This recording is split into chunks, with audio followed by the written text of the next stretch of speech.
மயிலாடுதுறை மாவட்டத்தில் பல்வேறு இடங்களில் ஏற்பட்ட சத்தத்துடன் கூடிய லேசான நில அதிர்வால் பொதுமக்கள் அச்சமடைந்தனர். மயிலாடுதுறை மாவட்டத்தில் கடலோர பகுதிகளிலும் இந்த அதிர்வு மற்றும் சத்தம் அதிக அளவில் எதிரொலித்தது. இந்த நிலையில் தஞ்சாவூர் விமானப்படை பயிற்சி தளத்திலிருந்து புறப்பட்ட பயிற்சி விமானம் ஆடுதுறை பகுதியில் வேகம் ஓபன் செய்தபோது ஏற்பட்ட அதிர்வுதான் என்றும் மக்கள் அச்சப்பட தேவையில்லை என காவல்துறை சார்பில் விளக்கம் அளிக்கப்பட்டுள்ளது.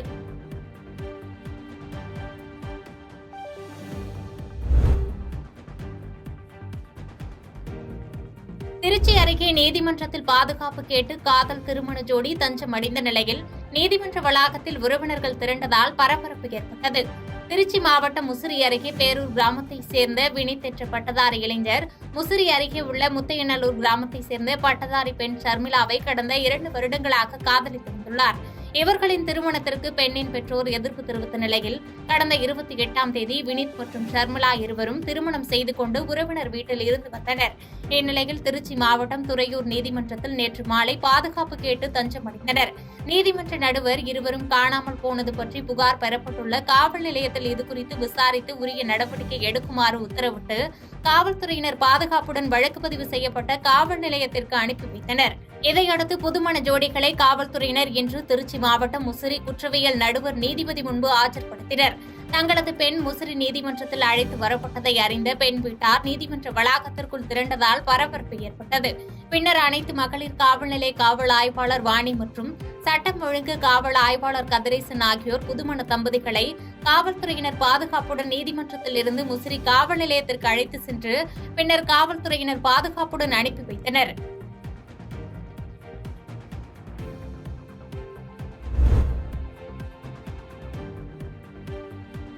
குன்னூர் அருகே தனிநபர் ஒருவர் துப்பாக்கியால் வளர்ப்பு பிராணிகளை சுடும் சிசிடிவி காட்சி சமூக வலைதளங்களில் வைரலாகி வருகிறது.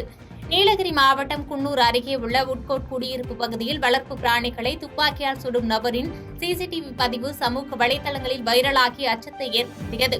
இது சம்பந்தமாக குன்னூர் நகர காவல்துறையினர் உட்கோட் பகுதிக்கு சென்று விசாரணை நடத்தினர். இதில் அந்த துப்பாக்கி பயன்படுத்திய நபரான ஜேம்ஸிடம் விசாரணை நடத்தப்பட்டது. அதில் அவர் பயன்படுத்திய துப்பாக்கி போலி என தெரியவந்தது. இதைத் தொடர்ந்து அந்த துப்பாக்கியை காவல்துறையினர் பறிமுதல் செய்தனர். மேலும் இச்சம்பவம் தொடர்பாக குன்னூர் நகர காவல்துறையினர் மற்றும் வனத்துறையினர் விசாரணை மேற்கொண்டு வருகின்றனர்.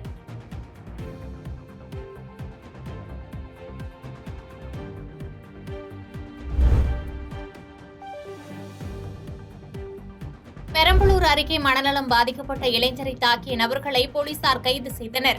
பெரம்பலூர் அருகே நாவலூர் கிராமத்தைச் சேர்ந்த தர்மராஜ் என்பவரின் மகன் வெங்கடேசன் 12ஆம் வகுப்பு முடித்துவிட்டு கேட்டரிங் படித்து வந்த இவர் தனக்கு அரசு வேலை கிடைக்காமல் போன விரக்தியில் மனநலம் பாதிக்கப்பட்டு இருந்து வந்ததாக கூறப்படுகிறது.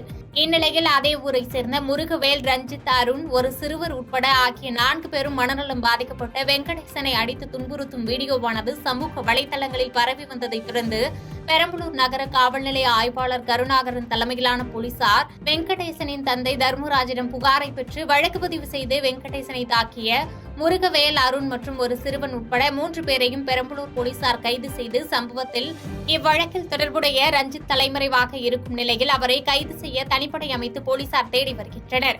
இது தொடர்பாக விளக்கம் அளித்துள்ள பெரம்பலூர் மாவட்ட காவல் கண்காணிப்பாளர் ஷியாமளா தேவி, மனநலம் பாதிக்கப்பட்ட வெங்கடேசனை தாக்கிய 4 பேரில் 3 பேரை தற்போது பெரம்பலூர் போலீசார் கைது செய்தனர் என்றும் பாதிக்கப்பட்ட வெங்கடேசனுக்கு உரிய மருத்துவ சிகிச்சை பெற நடவடிக்கை மேற்கொள்ளப்பட்டுள்ளதாகவும் தெரிவித்துள்ளார். பெரம்பலூர் மாவட்டத்தில் மேலப்புலியூருங்கிற கிராமத்தில் வெங்கடேசன் அப்படிங்கிற ஒரு மனநிலை கொஞ்சம் சரியில்லாத ஒரு இளைஞரை அந்த ஊர் மக்கள் சில பேர் இளைஞர்கள் அடிச்சிருக்காங்க. ஸோ அது சம்மந்தமான செய்திகள் சோஷியல் மீடியாவில் வைரல் ஆனதுனால நாங்கள் காவல்துறையினர் உடனடியாக நடவடிக்கை எடுத்து அதில் 4 பேரில் 3 பேரை அரெஸ்ட் பண்ணிட்டோம். அந்த ஒருத்தர் அப்ஸ்காண்டிங் அவரை தேடுவதற்காக தனிப்படை அமைக்கப்பட்டு தேடுதல் வேட்டை நடைபெற்று வருகிறது. அதுக்கப்புறம் அந்த அடிபட்ட அந்த வெங்கடேசன் என்பவரை மருத்துவ சிகிச்சைக்காகவும் மனநல காப்பகத்தில் சேர்ப்பதற்காகவும் மாவட்ட நிர்வாகத்தோடு சேர்ந்து நாங்கள் நடவடிக்கை எடுத்துகிட்டு வரோம். இந்த விஷயத்தில் உடனடியாக காவல்துறை விரைந்து நடவடிக்கை எடுத்து நேற்று நடந்த இன்சிடெண்ட்டுக்கு நேற்றே அரெஸ்ட் பண்ணி ரிமாண்ட் பண்ணிட்டோம். தேங்க்யூ. எத்தனை பேர் கைது பண்ணியிருக்காங்க? மொத்தம் 4 பேர். அதில் 3 பேரை அரெஸ்ட் பண்ணி ரிமாண்ட் பண்ணியிருக்கோம். அதில் ஒருத்தர் மட்டும் அப்ஸ்காண்டிங், அவருக்காக தனிப்படை அமைக்கப்பட்டுள்ளது. யூஸ்வலி எல்லா இடங்கள்லையும் இந்த மாதிரியான ஒரு பொது புத்தி இருக்குது. அது நிச்சயமாக கண்டிக்கப்பட வேண்டியது, தண்டிக்கப்பட வேண்டியது. அந்த மனநிலை சரியில்லாதவரை அடித்தா திருப்பி அடிக்க மாட்டான்ற ஒரே காரணத்துக்காக அவரை வந்து ஒரு தப்பான ஒரு விஷயமாக அவங்கள அடிக்கிறது, உதைக்கிறது, திட்டுறது இந்த மாதிரியான விஷயங்கள் ஈடுபடுறாங்க.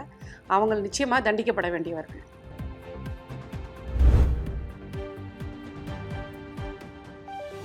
பல்லடம் அருகே பாஜக ஊராட்சி மன்ற தலைவர் குடிநீர் இணைப்புக்கு லஞ்சம் பெற்றதாக புகார் எழுந்த நிலையில் வட்டாட்சியர் நேரில் விசாரணை மேற்கொண்டார். திருப்பூர் மாவட்டம் பல்லடத்தை அடுத்த மாதப்பூர் ஊராட்சியில் 500க்கும் மேற்பட்ட குடும்பத்தினர் வசித்து வருகின்றனர்.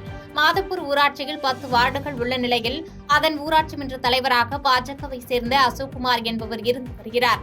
இந்நிலையில் அப்பகுதியில் குடிநீர் இணைப்பு வழங்க 100க்கும் மேற்பட்டோரிடம் 15,000 ரூபாய்க்கு மேல் லஞ்சம் பெற்றதாக குற்றச்சாட்டு எழுந்தது. இதில் 6 பேரின் புகாரின் அடிப்படையில் மாவட்ட ஆட்சியர் உத்தரவின் பேரில் அங்கு சென்ற பல்லடம் வட்டாட்சியர் ஜீவா வார்டு உறுப்பினர் மற்றும் ஊராட்சி மன்ற தலைவரிடம் விசாரணை நடத்தினார். விசாரணை முடிந்த பின்பு வட்டாட்சியர் அங்கிருந்து புறப்பட்டு சென்றார். இதன் காரணமாக அப்பகுதியில் சிறிது நேரம் பரபரப்பு நிலவியது.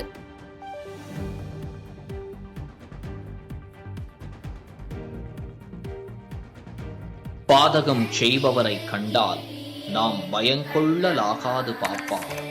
மோதி மிதித்து விடு பாப்பா, அவர் முகத்தில் உமிழ்ந்து விடு பாப்பா. அண்மை செய்திகளை உடனுக்குடன் தெரிந்து கொள்ள இணைந்திருங்கள் இயம்நாடு தொலைக்காட்சியுடன்.